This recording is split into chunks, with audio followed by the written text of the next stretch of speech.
Monter ensemble vers Pâques, et Pâques c'est le sommet spirituel, liturgique, esthétique de notre foi, là où tout prend sens, là où tout se vit avec intensité.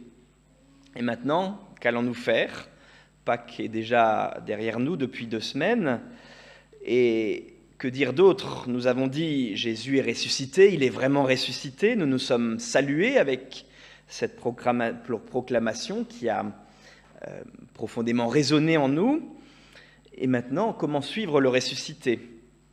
Et il me semble que ce n'est pas une question si facile à accueillir et qu'il n'est pas si facile que ça non plus de lui faire réponse. En fait, nous avons quelques textes qui nous aident à répondre à cette question: comment suivre Jésus ressuscité? Il y a dans chaque évangile quelques récits conclusifs des apparitions du ressuscité. Et puis, il y a un chapitre majeur dans la lettre aux Corinthiens, le chapitre 15, qui nous fait mention justement de la résurrection et des apparitions du ressuscité. Et puis, il y a quelques tout petites allusions dans le livre des Actes qui parlent un petit peu de la résurrection de Jésus et de son apparition. Alors, quand on met ensemble tout ce corpus de textes, c'est suffisant pour attester de la réalité de la résurrection. Il y a beaucoup de témoins d'après les évangiles. Il y a les femmes, il y a les disciples d'Emmaüs, il y a Simon-Pierre, il y a les disciples réunis une fois sans Thomas, puis une fois avec Thomas. Il y a les 11 qui sont réunis pour un repas. Il y a les 7 disciples près du lac de Galilée dans l'évangile de Jean. Il y a les disciples sur la montagne de Galilée dans Matthieu, au mont des Oliviers au moment de l'Ascension. Et puis 1 Corinthiens 15 mentionne encore 500 disciples, mentionne Jacques et les apôtres et Paul comme témoins de la résurrection. Donc quelque part, on a beaucoup de témoins qui nous permettent d'attester que la résurrection a bien eu lieu, mais sur le contenu de ce que Jésus a enseigné une fois qu'il était ressuscité, eh bien finalement on a assez peu. Si on fait une simple règle de 3, il y a 4 évangiles. Quand on cumule les 4 évangiles, ça fait 89 chapitres. Et puis, sur ces 89 chapitres, il n'y en a que 5 où Jésus est ressuscité. Donc c'est à peu près 5% du volume. Donc quelque part, les évangiles restent assez discrets sur ce que Jésus a enseigné après qu'il est ressuscité, comparativement à tout ce qu'il a enseigné avant la résurrection, dans la passion et dans la crucifixion. Alors je vais essayer de donner un élément peut-être de réflexion là-dessus. Mais avant ça, j'aimerais qu'on lise un de ces textes, une de ces apparitions, en Luc 24, versets 35 à 48. Luc 24, 35 à 48. Donc c'est juste le premier verset, la fin des disciples des Emmaüs. Donc ils, c'est les 2 disciples d'Emmaüs, racontèrent ce qui leur était arrivé en chemin et comment Jésus s'était fait reconnaître d'eux en rompant le pain. Comme ils disaient cela, lui-même se présenta au milieu d'eux et leur dit « Que la paix soit avec vous !» Saisis de frayeur et de crainte, ils pensaient voir un esprit. Mais Jésus leur dit « Pourquoi êtes-vous troublés? Pourquoi des doutes vous viennent-ils? Regardez mes mains et mes pieds, c'est bien moi. Palpez-moi et regardez, un esprit n'a ni chair ni os, comme vous voyez que j'en ai. » Et en disant cela, il leur montra ses mains et ses pieds. Comme dans leur joie, ils ne croyaient pas encore et qu'ils s'étonnaient, il leur dit « Avez-vous ici quelque chose à manger ?» Et ils lui présentèrent un morceau de poisson grillé. Il le prit et le mangea devant eux. Puis il leur dit « C'est là ce que je vous disais quand j'étais encore avec vous. Il fallait que s'accomplisse tout ce qui est écrit à mon sujet dans la loi de Moïse, dans les prophètes et dans les psaumes. » Alors, il leur ouvrit l'intelligence pour comprendre les Écritures.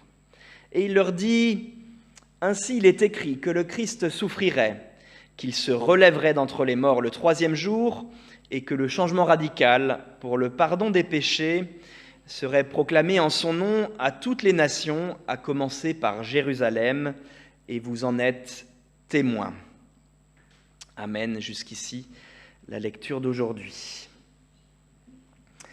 Alors, Luc, dans ce chapitre 24, distille une série d'apparitions de Jésus avec quelques similitudes.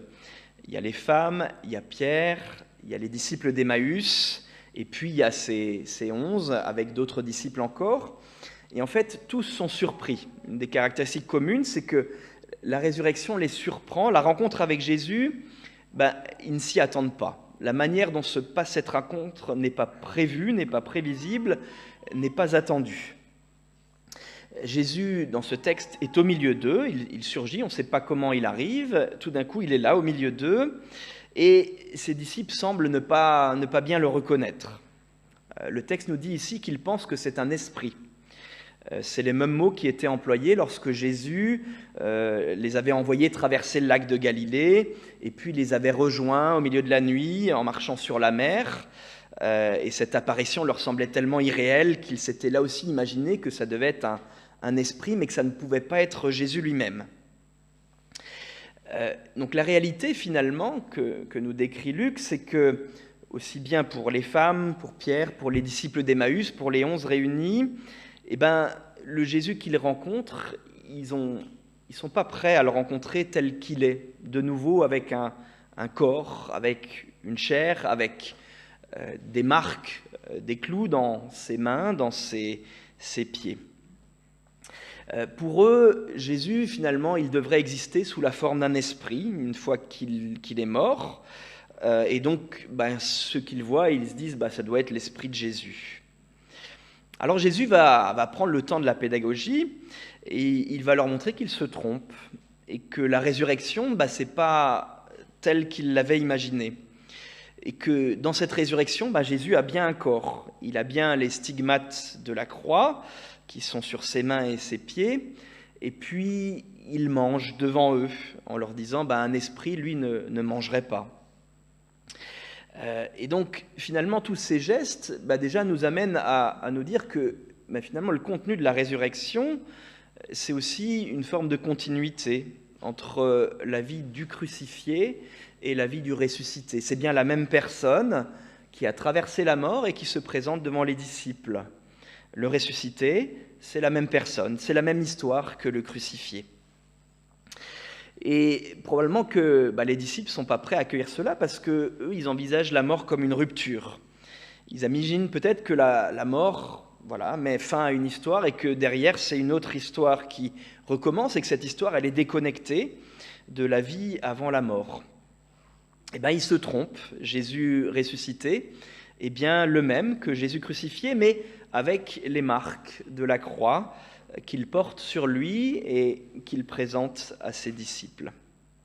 Jésus pose les mêmes gestes dans la résurrection qu'avant. Il les salue en leur annonçant la paix, ce qu'il avait l'habitude de faire avant. Il mange avec eux comme il le faisait avant. Et puis il va les missionner, les mandater, comme il l'a déjà fait auparavant. Et donc, quelque part, c'est peut-être pour ça qu'il n'y a que 5% qui est réservé à la résurrection dans les évangiles. C'est parce que l'histoire marque une certaine continuité. Et en Jésus, il y a une continuité profonde. Et donc, ce qui est enseigné après la résurrection est tout à fait en cohérence avec ce qui a déjà été enseigné avant, pendant la passion et jusqu'à la crucifixion. Alors, je me demande si nous mesurons bien ce que ça signifie, cette continuité profonde qu'il y a en Jésus. Je vais tenter d'éclairer ça par une petite discussion, une petite histoire. Et puis, je pense que c'est une histoire qui pourrait être aussi saisie par les ados. Je suis toujours sensible que les plus jeunes d'entre nous arrivent aussi à recevoir quelque chose de la prédication. Et en plus, c'est les vacances, alors. Écoutez bien. Alors, désolé, je dois citer quelqu'un qui est mon fils, c'est Timothée, donc il est un peu gêné que je le cite, mais on en a parlé. Et on a discuté, en fait, autour des mangas cette semaine. Vous savez, dans les mangas, il y a une foule de super-héros, il y en a des tas de sortes, moi je ne les connais pas tous. Lui, il est assez fort, si vous voulez des infos, vous pouvez le trouver à la fin du culte. Mais je lui ai dit que moi, j'avais aussi mon super-héros, et mon super-héros s'appelait Jésus. Et mon super-héros, à moi, il est ressuscité de la mort. Alors, ça ne l'a pas beaucoup déstabilisé, parce qu'il m'a dit, mais en fait, dans les mangas, il y en a plein qui ressuscitent. Et même, il y en a qui ressuscitent plusieurs fois. Alors Jésus, finalement, ça ne l'impressionnait pas tant que ça, quoi. Alors on a continué la discussion, on a dit, ouais, mais toi, ils sont ressuscités, d'accord, mais finalement, quel est le contenu de leur vie ? Est-ce que ces super-héros, est-ce qu'ils ont des qualités ? Est-ce qu'ils vivent une vie vertueuse ? Par exemple, est-ce qu'ils sont humbles ? Alors il m'a dit, bah tiens, je te présente Cale, c'est une super héroïne, et elle, pendant 10 années, elle a tenu sa puissance cachée pour pas gêner sa protectrice, alors qu'en fait, elle était plus puissante que cette personne, mais elle avait vécu dans l'humilité pendant 10 ans. Alors je dis, mince, raté, mince.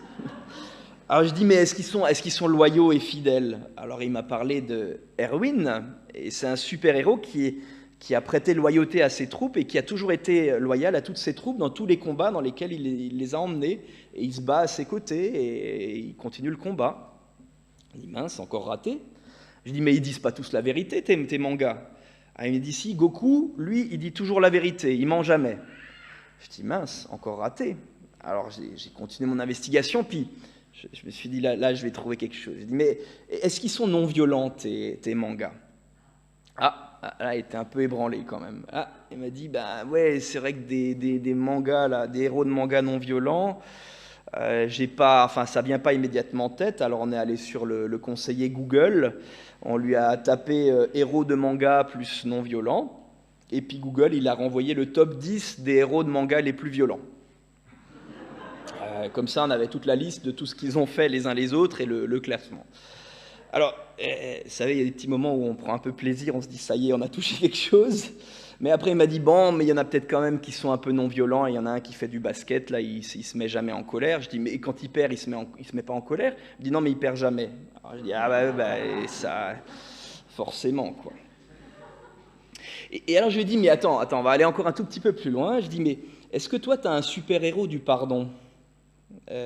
Est-ce que tu es un super-héros dont finalement le message qu'il a pu donner une fois qu'il a été ressuscité, c'était celui du pardon, en disant que finalement c'est en pardonnant qu'on allait réussir à vaincre le monde? Là, je crois que Timothée, il n'a pas trouvé un héros de manga qui effectivement avait comme pouvoir le pouvoir de pardonner. Et en fait, je vous amène à cette réflexion parce que c'est là-dessus que j'aimerais vraiment parler ce matin, en laissant un peu Timothée reprendre son souffle là pour qu'il puisse être tranquille, mais en nous incluant tous. En fait, en quel type de résurrection est-ce que nous croyons? Un théologien, il a dit la chose suivante, il a dit, mais le monde a envie d'un Dieu qui est un Dieu puissant, mais il n'a pas envie d'un Dieu qui a le pouvoir de pardonner. Il veut simplement un Dieu qui a le pouvoir. Et je dirais ça, c'est l'image que nous communiquent les mangas et d'autres supports. C'est celle du héros qui ressuscite parce qu'il a le pouvoir et qui revient avec le pouvoir. Et le pouvoir, il est gonflé de puissance, et avec cette nouvelle puissance, il va pouvoir en découdre avec les forces qui l'ont amené à mourir. Bref, c'est en fait un super-héros du pouvoir qui revient à la vie et qui va exterminer ses adversaires, mais ce n'est pas un super-héros du pouvoir qui revient à la vie pour pardonner. Et c'est là que la résurrection nous interpelle tout à fait différemment. Car finalement, si on regarde le contenu de ce que Jésus transmet à ses disciples, dans les quelques textes qu'on a de la résurrection, et ils sont courts, il n'y en a pas beaucoup, il mange avec eux, il leur montre ses stigmates, et il leur dit juste quelques mots. Il leur dit, voilà, après qu'il les a bien rassurés que c'est bien lui, que c'est bien là, il leur dit, voilà, ce que nous avons lu, il est écrit que le Christ souffrirait, qu'il se relèverait d'entre les morts le 3e jour, et que le changement radical pour le pardon des péchés serait proclamé en son nom à toutes les nations, à commencer par Jérusalem. Et vous en êtes témoins. Et puis le passage parallèle dans l'évangile de Jean, au chapitre 20, Jean rapporte ce récit de la manière suivante. Jésus leur dit à nouveau que la paix soit avec vous, comme le Père m'a envoyé, moi aussi je vous envoie. Il souffla sur eux et leur dit, recevez l'Esprit Saint. Et puis il leur dit, à qui vous pardonnerez les péchés, ceux-ci seront pardonnés. À qui vous les retiendrez, ils seront retenus. Luc, lui, va rapporter le don de l'Esprit Saint un peu plus tard, mais finalement, les deux récits s'accordent pour dire que le trait commun du contenu que Jésus annonce à la résurrection, c'est que les disciples sont appelés à être des témoins du pardon des péchés. Et cela donne l'impression que finalement, Jésus, il est revenu à la vie, alors il atteste de la résurrection, c'est déjà en soi quelque chose d'extraordinaire, et c'est en soi quelque chose qui nous fait vivre et nous donne de l'espérance, mais il est aussi revenu à la vie pour transmettre à nouveau ce message, pour dire que finalement, tout l'Évangile se tient du début à la fin à partir du moment où il se construit autour de ce super pouvoir de pardon des péchés. Le tout début de l'Évangile, au chapitre 1, dans l'hymne de Zacharie, selon Luc, « Et toi, mon enfant, tu seras appelé prophète du Très-Haut, tu iras devant le Seigneur pour préparer ses chemins, pour donner à son peuple la connaissance du salut par le pardon de ses péchés. » Et puis, la toute fin de l'Évangile, voilà, annoncer le pardon des péchés. Donc la continuité, la ligne qui traverse tout l'Évangile, du début, et on avait parlé du début de l'Évangile qui est un appel à la repentance pour le pardon des péchés, jusqu'à la fin, se tient dans cette ligne que, quelque part, le pouvoir que Jésus a réellement est celui de pardonner les péchés, et c'est ce pouvoir qui permet de vaincre la mort. La résurrection, c'est la confirmation que le pouvoir du pardon des péchés gagne sur tous les autres pouvoirs. Un théologien le formule ainsi, il dit « La résurrection, ce n'est pas Dieu qui se retire loin de nous, mais c'est plutôt le signe clair que rien de ce que nous pouvons faire ne peut nous éloigner de sa volonté inébranlable de nous pardonner et de nous aimer, et ainsi de faire de nous un peuple capable de pardonner et d'aimer. » Le Dieu qui ressuscite, ce n'est pas un super-héros en mode manga de la puissance, mais c'est un super-héros de la puissance du pardon.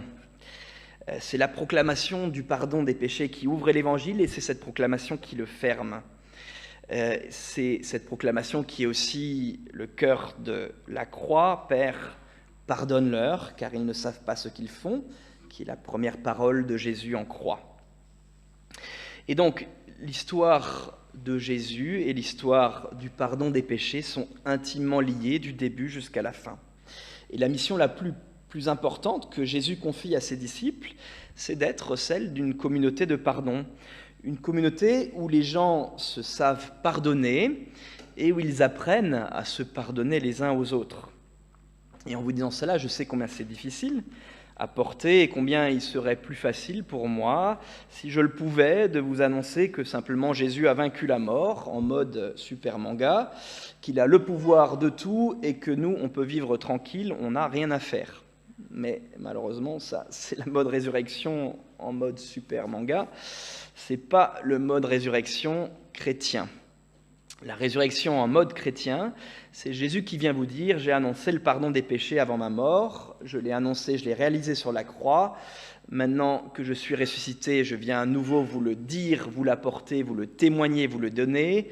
Et maintenant, emparez-vous-en, vivez-en et annoncez-le partout où je vous envoie. » Et je crois que ce qui nous effraie dans la résurrection, c'est justement la puissance du pardon. Et toutes les fois que nous refusons de recevoir le pardon ou de donner le pardon, nous laissons les forces de mort l'emporter, et ce n'est pas là notre mission. En fait, ce que je suis en train de nous dire, c'est que nous n'avons pas le choix.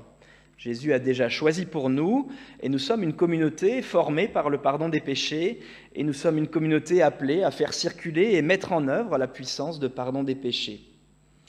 Un théologien le formule joliment, il dit « Nous sommes ce que nous apprenons à être », et nous apprenons en nous soumettant à l'autorité d'un maître. Et notre maître, son autorité, celle de l'Évangile, c'est celle du pardon des péchés. Alors, si on va encore un tout petit peu plus loin dans la nature même de ce qu'est le pardon, finalement, qu'est-ce que c'est qu'être chrétien ? Être chrétien, c'est apprendre à vivre et apprendre à mourir en intégrant le pardon des péchés dans nos vies. Et le pardon, dans les évangiles, est souvent présenté sous ce double aspect, que c'est d'abord une réalité qui doit être reçue avant d'être une réalité qui puisse être donnée. Il y a ce texte dans Matthieu 18 qui nous parle d'un roi qui pardonne à son serviteur, et en fait, il le fait aussi dans l'intention que ce serviteur puisse pardonner à son compagnon. Et le texte nous dit que ce serviteur, il n'y arrive pas, et que quelque part, ça montre aussi qu'il n'a pas réellement reçu et compris combien il vivait dans le pardon et combien il était appelé à vivre dans le pardon. Il y a ce texte chez Luc de Simon, le pharisien, qui reçoit dans sa maison une femme qui est désignée comme pécheresse, qui verse du parfum sur les pieds de Jésus. Et Jésus finalement finit par conclure en disant « Mais celui à qui on pardonne peu, il aime peu. Il dit à sa femme, mais tes péchés sont pardonnés. C'est-à-dire qu'elle, elle a réellement vécu dans le pardon des péchés, et donc elle peut aimer profondément, parce qu'elle peut le donner, ce qu'elle a reçu. Cette femme, elle vit du pardon, parce qu'elle l'a bien reçu, et elle peut le transmettre aux autres. La construction même en français du mot, du verbe pardonner, ou alors c'est vrai aussi en anglais ou en allemand, est assez riche de sens. C'est donner par-delà, donner par-dessus, donner au-delà, donner au-dessus d'une offense qui a été faite. En grec, il y a deux verbes qui traduisent le pardon, ou le pardon plutôt traduit deux verbes grecs différents. Le premier verbe, aphiemi, il est employé dans le sens de pardonner, surtout dans les évangiles, et il a le sens de laisser aller, de relâcher. Par exemple, une personne qui est liée, on la relâche, on la laisse aller, on remet une dette, on laisse, on se dessaisit. Donc un premier mouvement, finalement, de la nature même de ce que c'est que le pardon, c'est de relâcher, c'est lâcher prise, c'est relâcher l'amertume, le ressentiment qui a pu être provoqué par une blessure. Pardonner, c'est relâcher un droit de faire mal en retour, le droit de nous venger de ce qui a pu être violé dans notre personne. Et ça, dans les mangas, ça transparaît pas beaucoup. Quand on a fait un coup au héros de manga, à un moment, ils reviennent plus puissants pour se venger. Et donc c'est pas ça le pardon, justement. Le super-héros du pardon, c'est celui qui renonce à son droit de se venger. Donc c'est quelque chose des fois de contre-naturel, et c'est quelque chose justement de supernaturel où on a besoin de la grâce de Dieu. Les paroles de Jésus, effectivement, positionnent le pardon dans une sorte de contraire à la vengeance. Et lui refuse de rendre l'appareil. Et quelque part, s'il vient se présenter à ses disciples, c'est aussi pour les assurer que lui les pardonne. Les disciples, quand même, ils l'ont trahi, ils l'ont lâché, ils l'ont laissé seul à la croix, ils se sont pas positionnés pour lui. Et donc, Jésus a besoin d'aller les retrouver pour leur assurer que, malgré ce qu'ils ont fait, ils continuent d'être un peuple qui vit du pardon et qui vit du pardon des péchés, et qu'eux leur donnent ce pardon, et qu'eux laissent couler tout ce qu'ils seraient en le droit de revendiquer. Et puis le second verbe, c'est pas seulement laisser couler, c'est un verbe qui consiste à faire grâce, charizomai, qui décrit en fait un mouvement d'accorder une grâce, de donner quelque chose gratuitement. Il est surtout employé par Paul, notamment dans l'Épître aux Corinthiens, pour l'idée de faire grâce, de donner quelque chose, de souhaiter le bien pour une personne. Donc, le pardon, il y a un double mouvement. D'abord, lâcher prise, mais après, encore plus profondément, vouloir le bien et le bon pour la personne qui m'a pu m'offenser. Le pardon est toujours un acte de grâce, non seulement en parole, mais aussi en actes. Jésus nous invite à aimer, à bénir, à prier nos ennemis, à poser des gestes, à nous emparer et à être une communauté d'apprentissage et de mise en œuvre du pardon. Et vous savez, quand on est des apprentis, et on est tous des apprentis de la foi chrétienne, on trébuche parfois, on fait mal, on a des premières heures d'apprentissage, on continue, mais ce qui est important, c'est qu'on continue d'apprendre, parce que le pardon, on n'a pas autre chose à apprendre. Donc, voilà le contenu du message de la résurrection.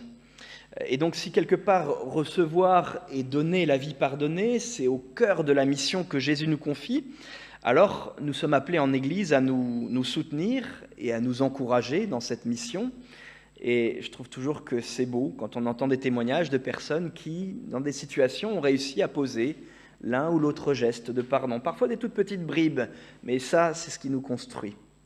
On sait que c'est difficile, on sait qu'on a besoin de s'encourager et de se soutenir dans cette pratique et dans cette voie, et quelque part, on n'a pas d'autre choix. C'est la seule voie qui nous est proposée et qui nous est offerte par Jésus. On a une fois demandé à un théologien moraliste qui avait la charge de prêcher notamment sur le pardon, si ce n'était pas un peu difficile de prêcher sur ce thème, sachant que c'est quand même extrêmement compliqué à vivre. Alors il a fait la réponse suivante, il a dit « Mais moi j'aime quand même prêcher sur ce que je sais être vrai. Et j'aime que la communauté me rappelle de mettre en œuvre ce qui est vrai, surtout au moment où je faillis, où j'y arrive plus. » Il a dit « Mais les chrétiens ne devraient pas avoir peur de la vérité.